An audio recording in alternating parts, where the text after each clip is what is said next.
What is human trafficking and why should you care about it? A local agency has been trying to share those answers. The Newport News Department of Human Services held a community forum tonight at New Beach Grove Church. 10 Your Side's Liz Kilmer was there. She's live outside the police station now. And Liz, organizers say there's been more than 100 cases reported here in Virginia. And Nicole, that's right. And contrary to common belief, police say that many of these victims are from Virginia. They're from the United States and not from foreign nations. Tonight we heard from investigators who are combating this. We also heard from a survivor.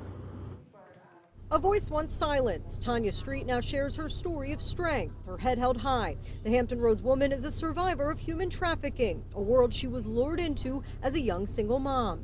I just saw myself as a person who wanted to be loved. Vulnerable, alone, afraid. These are the traits pimps like Streets use to prey on victims.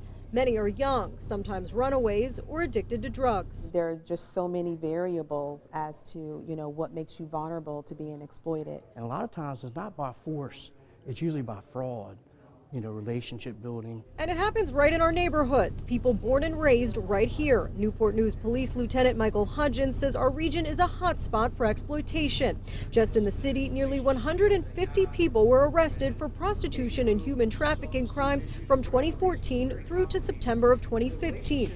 It's seen in online advertisements, at motels, massage parlors, and on the streets. And police are cracking down. We're bringing in nonprofits and advocates and service providers and try to help these ladies get out of this situation and better themselves. Today, the law enforcement are becoming more aware and being trained on what human trafficking looks like and understanding it, understanding the trauma involved. Roughly 2 decades ago, Street was ultimately rescued by a police officer, a story officers want people to hear. They say too many victims fear law enforcement. Biggest issue is trying to get the victims to trust the police, that we want to really help them.